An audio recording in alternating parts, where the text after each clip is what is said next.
Hay historias que parecen simples al principio, pero que esconden un misterio tan profundo que se resisten a ser resueltas. Y esta es una de ellas. En mayo del año 2008, Brandon Swanson, un joven de 19 años, desapareció en medio de la oscuridad del campo. Salió esa noche buscando ayuda, hizo una última llamada y luego nada más. No hay cuerpo, no hay pistas claras, solo preguntas que siguen sin respuesta más de una década después. En este episodio vamos a adentrarnos en la vida de Brandon, en esa noche que lo cambió todo, en la búsqueda desesperada que se extendió por kilómetros y en las teorías que intentan explicar lo inexplicable. Bienvenidos a un nuevo episodio de este podcast. Aquí, cada caso es más que un crimen. Es una historia marcada por el misterio, el silencio y verdades que esperan ser contadas. Si te gusta este contenido, suscríbete y deja tu like. Así me ayudas a seguir dando voz a quienes ya no pueden hablar. Mi nombre es May García y estáis escuchando Dossier Criminal.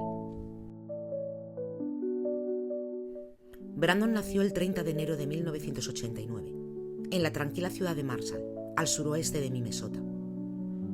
Creció en un hogar estable, junto a sus padres, Brian y Annette, una pareja que siempre se había mostrado amorosa e involucrada profundamente con su hijo.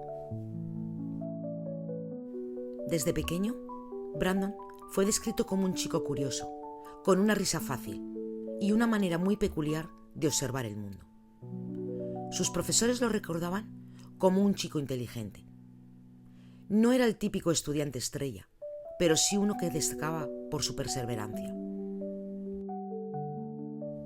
Estaba ciego de su ojo izquierdo, pero esto no le detenía. Lo que sí le afectaba era cuando había poca luz o conducía de noche. Eso lo hacía ser precavido. Era un joven que prefería saber dónde estaba, que memorizaba caminos y que odiaba sentirse desorientado. Físicamente era de complexión delgada. Medía aproximadamente 1,68 y pesaba unos 55 kilos. Llevaba gafas y lucía un pequeño arete en una oreja. En el año 2008 estudió la carrera de Tecnología de Energía Eólica en el campus de Canby. Brandon formaba parte de una generación que comenzaba a pensar en el futuro del planeta y creía en las energías limpias. Le entusiasmaba poder trabajar con aerogeneradores, esas grandes turbinas blancas que salpican el paisaje rural de su estado. Pero Brandon no solo era estudiante, también trabajaba en una pastelería, donde realizaba las tareas de empaquetar productos, organizar pedidos y mantener el lugar ordenado. Era un joven responsable. Tenía coche propio, que cuidaba con esmero. Y además tenía grandes planes: graduarse, trabajar en el sector energético y mudarse eventualmente a una ciudad más grande. Además, como muchos jóvenes de su edad, también disfrutaba de salir con sus amigos. Le gustaba la música, los videojuegos y las películas. No era particularmente fiestero, pero sí sociable. Sus amigos lo recuerdan como alguien que prefería las conversaciones profundas a los bailes ruidosos. Alguien que escuchaba más de lo que hablaba. No bebía, no usaba drogas y nunca había tenido problemas con la ley. La noche del 13 al 14 de mayo del año 2008, Brandon vivió un día normal, hasta que dejó de serlo. Nadie, ni él, ni su familia, ni sus amigos, imaginaban que esas horas iban a quedar marcadas como las últimas conocidas de su vida. Todo parecía estar en orden, hasta que no lo estuvo. Brandon había pasado el día en el campus de Canby, completando sus últimas actividades del semestre. Era un día importante para él. Había terminado sus clases en el programa de Tecnología de Energía Eólica y, como de costumbre, varios estudiantes decidieron celebrarlo. Primero, asistió a una reunión breve en Lynn, un pequeño pueblo a unos 10 minutos de Marshall, donde vivían sus padres. Ahí conversó con algunos amigos, pero no se quedó mucho tiempo. Luego condujo hasta Canby, unos 48 kilómetros al noroeste, donde se encontró con sus compañeros de colegio para una segunda celebración. Según testigos presenciales, Brandon no había bebido en exceso. De hecho, varios afirman que se le vio sobrio, conversando tranquilamente en un ambiente relajado. No era una fiesta ruidosa ni descontrolada.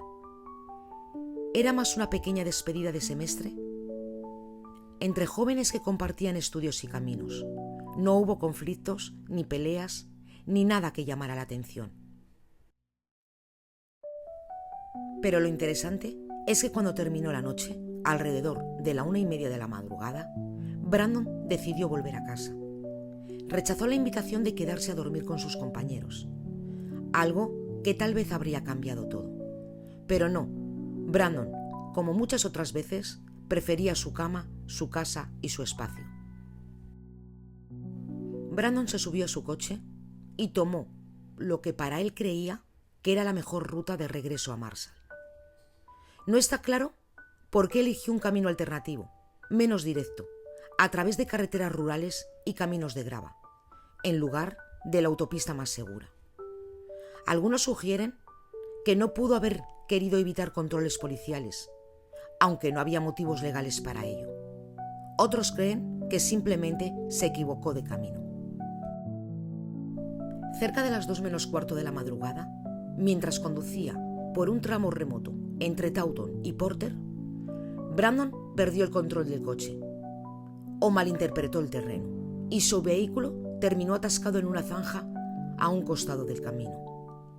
No fue un accidente violento, no hubo choque, no hubo daño estructural, solo un coche atascado sin poder moverse en plena oscuridad. A las 2:05 de la madrugada, su padre Brian recibió la llamada. Brandon explicó que se había salido del camino y que necesitaba ayuda para que lo remolcaran. Según dijo, creía estar cerca de Lynn, a solo unos minutos de Marshall. Este detalle resultó crucial y también un poco confuso después, porque Brandon estaba equivocado. Creía estar al suroeste, cerca de casa, pero en realidad estaba al noroeste, a más de 30 kilómetros de donde pensaba. Nadie lo sabía en ese momento, ni siquiera él. Brian y Annette se subieron a su camioneta y salieron a buscarlo. Mantuvieron una llamada activa con Brandon durante casi 47 minutos continuos. Una llamada que se convertiría en una pieza central del misterio. Brandon intentaba guiarles, les daba sus indicaciones. Estoy cerca de Lynn. Hay una torre con luz roja. Veo unas luces a lo lejos. ¿Ves nuestras luces?, le preguntaban sus padres. No, no las veo. Voy a comenzar a caminar hacia donde creo que está la ciudad. Él pensaba que si se movía, podría encontrar una calle conocida, o una señal, o incluso un edificio con gente despierta. Pero la noche estaba oscura y no había luna. Durante la llamada, Brandon mantuvo la calma, pero también mostraba frustración. Sus padres intentaban encontrarlo, guiados por su descripción, mientras él caminaba. En algunos momentos se escuchaban frases como: creo que veo un edificio, ahí hay una luz. Quizá ya estoy entrando en Lynn, pero nunca lo encontraron, nunca se cruzaron. Y entonces, de forma abrupta, cerca de las 2:30 de la mañana, algo extraño sucedió. Brandon, todavía al teléfono, dijo algo como: «¡Oh, mierda!», y la llamada se cortó. Brian y Annette intentaron volverlo a llamar. El teléfono sonaba, no iba al buzón de voz, lo que significaba que seguía encendido. Pero Brandon no respondió. Lo llamaron 1, 2, 10 veces. Pero a las 3 de la madrugada aún no tenían respuesta. Y a las 6:30 de la madrugada, cuando ya comenzaba a aparecer el sol, avisaron a la policía.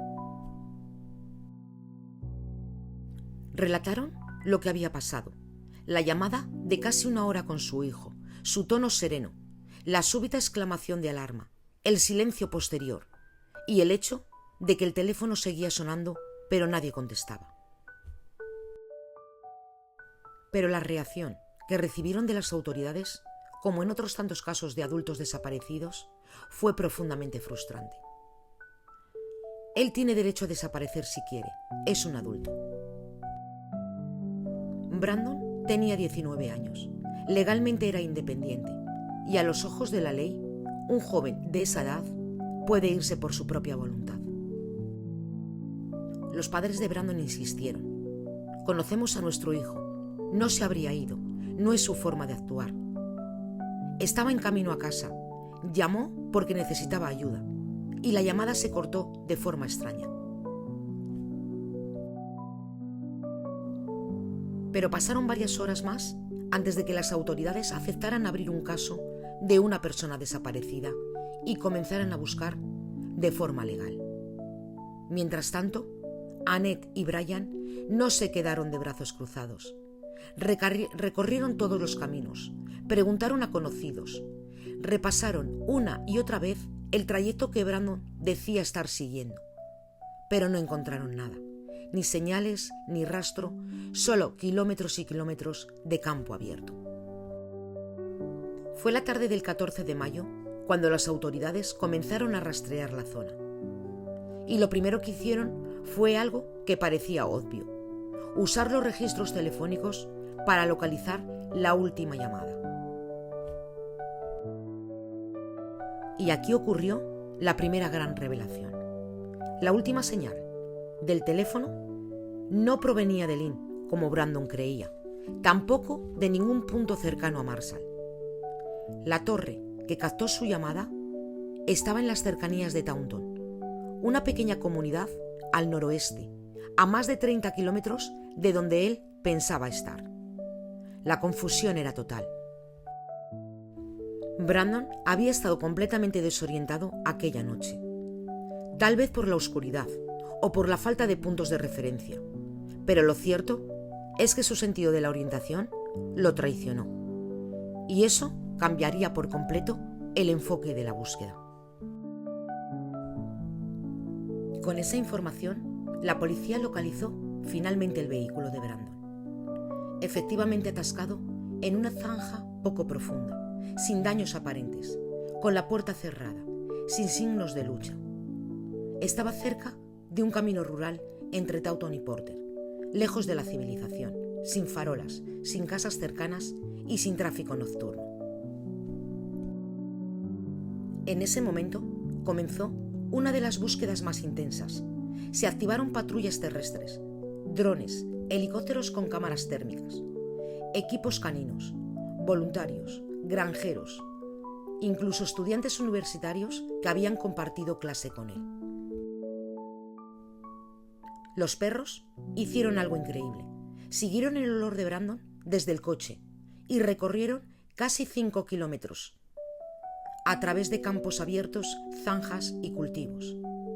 El rastro se dirigía hacia el oeste, luego hacia el norte, y después se detenía de golpe en un punto cercano, al río Yellow. Ahí, en ese punto, el olor se desvanecía, y entonces comenzó la gran especulación. ¿Cayó al río y se ahogó? ¿Alguien se lo llevó? ¿Fue víctima de un crimen que nadie vio? ¿O simplemente siguió caminando desorientado hasta caer rendido en algún punto que aún no ha sido descubierto? Ese río era ancho, pero no era profundo en todos sus tramos. Fue drenado parcialmente y se realizaron búsquedas exhaustivas en el cauce. Pero nada, ni zapatos, ni ropa, ni rastros de arrastre, nada. Tampoco había señales de violencia cercana al coche, ni pisadas ajenas, ni marcas de ruedas de otro vehículo. Era como si Brandon hubiera caminado hacia la nada, como si el mundo se lo hubiera tragado, justo después de decir «¡Oh, mierda!». Durante varios días, los padres de Brandon se reunieron para realizar equipos de búsqueda. Recorrieron campos, examinaron cada esquina, cada zanja, pegaron carteles y suplicaron en medios de comunicación. Nunca dejaron de buscar. Pero mientras tanto, el teléfono de Brandon seguía sonando. Durante 2 días daba tono y no iba al buzón de voz, lo que alimentó una leve esperanza de que quizá seguía con vida, de que tal vez estaba herido. Pero al tercer día dejó de sonar, se apagó para siempre. La zona donde desapareció Brandon era una zona rural, amplia y difícil. Estamos hablando de miles de hectáreas de tierras cultivadas. Y por supuesto el río. Hay muy pocas casas, muy pocas luces, y en ese momento del año, en mayo, el campo estaba todavía húmedo, con sectores de barro y pozos difíciles de ver de noche. Muchos de los caminos no tienen nombres ni señales. Algunos son usados por maquinaria agrícola. Y todo esto hizo que, aunque las autoridades supieran más o menos dónde buscar, la tarea era difícil.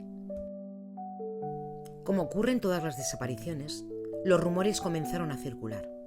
Algunos vecinos decían haber visto luces. Otros hablaban de una camioneta sospechosa en los campos esa noche. Y hubo otros que comunicaron que escucharon gritos en la distancia, pero nada se pudo confirmar. En el caso de Brandon, las teorías han sido muchas, algunas probables, otras rebuscadas, todas con un punto común: la necesidad de entender qué pasó aquella noche de mayo del 2008. La primera teoría, y la más aceptada por los investigadores, aunque no confirmada, era también la más lógica. Brandon, tras haber quedado atascado con su coche, decidió caminar para buscar ayuda. Llamó a sus padres, pensando que estaba cerca de Lynn, pero en realidad estaba a más de 30 kilómetros de distancia. Es decir, desde el inicio iba en la dirección equivocada. Caminó por unos 5 kilómetros, según marcaron los perros, hasta que el rastro terminó cerca del río Yellow. Pero el río no era un torrente de violento, pero sí tenía sectores de corriente rápida y zonas con barro profundo. Era una noche oscura, no había iluminación artificial y el terreno estaba aún húmedo por el deshielo. Es posible que Brandon, en un momento de distracción, hubiera resbalado y caído al río. Esta teoría gana fuerza si recordamos su última frase en la llamada con su padre: «Oh, mierda», y luego silencio. ¿Resbaló? ¿Tropezó y se golpeó la cabeza? ¿Cayó al agua y se lo llevó la corriente? No, la tragedia de esta hipótesis está en que, a pesar de las múltiples búsquedas en el río, nunca se encontró un solo rastro de su cuerpo. Ni siquiera un zapato, ni su teléfono, nada. Y eso es lo que hace que esta teoría, aunque probable, no se termine de cerrar. Porque si el cuerpo hubiera quedado atrapado en el fondo, la naturaleza, el tiempo, los animales, eventualmente lo habría revelado, pero no fue así. Otra de las teorías que se ha investigado es que Brandon no estaba solo en ese área del coche. Aunque la zona era rural, algunos caminos reciben tráfico de maquinaria agrícola, de transportistas o incluso de personas que se desplazan entre condados. Según esta teoría, Brandon caminaba por la carretera oscura. Fue atropellado accidentalmente por otro vehículo. Tal vez alguien que no lo vio a tiempo, alguien que entró en pánico y por miedo a las consecuencias decidió ocultar el cuerpo. Esto explicaría la falta de señales en el río.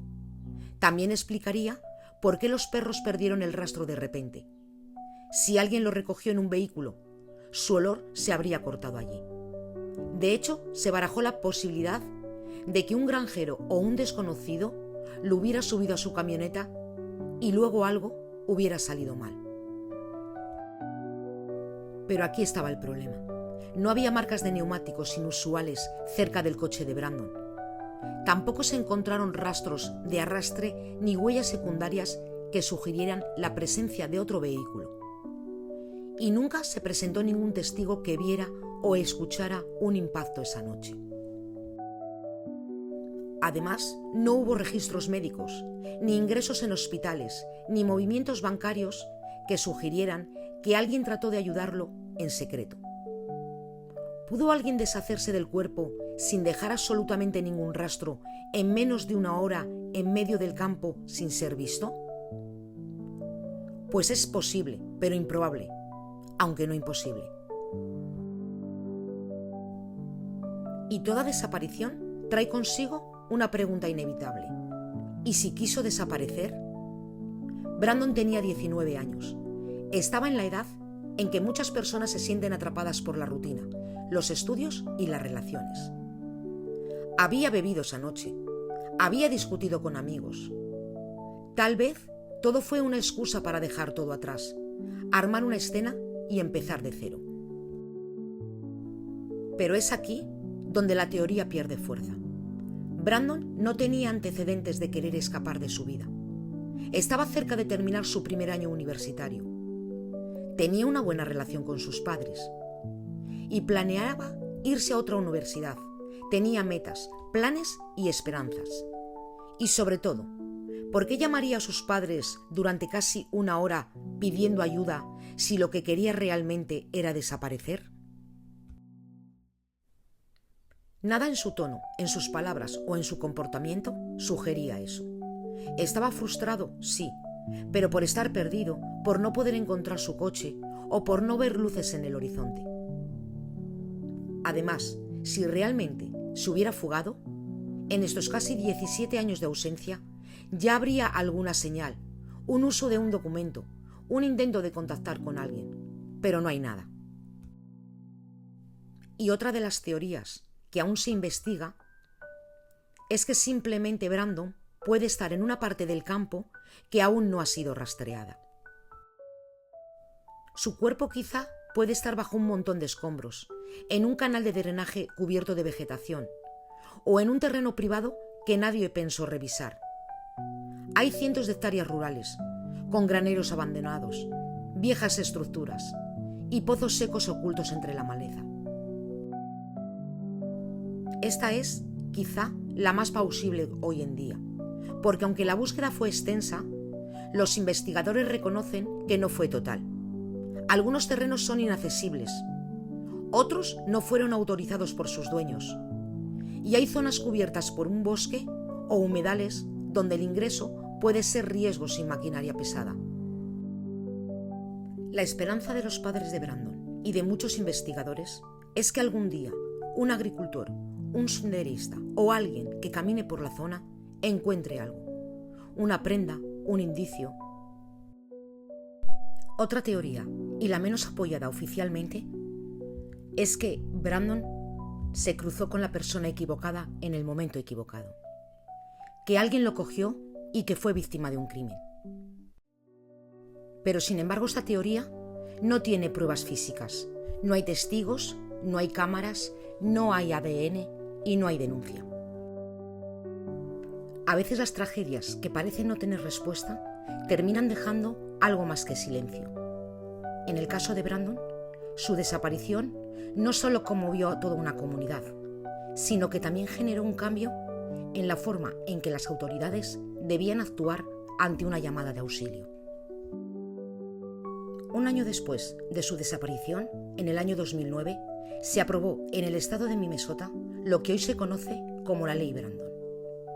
¿Y qué es lo que dice esta ley? Pues básicamente obliga a la policía a tomar en serio cualquier reporte de una persona desaparecida, sin importar su edad o las circunstancias. Antes de esta ley, si un joven desaparecía, como en el caso de Brandon, que tenía 19 años, muchas veces las autoridades se negaban a actuar de inmediato, pensando que se había ido por voluntad propia. Esa demora podía costar tiempo valioso, pero con la ley de Brandon eso cambió. Ahora cuando alguien llama para decir que alguien se ha perdido o está en peligro, los departamentos de policía tienen la obligación de abrir una investigación, Ya no pueden esperar 24 horas. Ya no pueden asumir que no es grave. Y ese cambio fue posible gracias al dolor de una familia que no se rindió. Con este capítulo hemos visto que aunque a veces no encontremos respuestas, nunca debemos dejar de buscar, ni de creer en la importancia de estar cerca de quienes amamos, de escuchar y acompañar en los momentos difíciles. Porque en el recuerdo y en el amor está la fuerza para seguir adelante, incluso cuando el final es incierto. Hasta aquí el episodio de hoy. Si te ha gustado, suscríbete y comparte este espacio con quienes creen que las historias merecen ser contadas. Gracias por acompañarme y nos vemos en el siguiente episodio de Dossier Criminal. Pero recuerda que mientras falte una respuesta, la historia no ha terminado.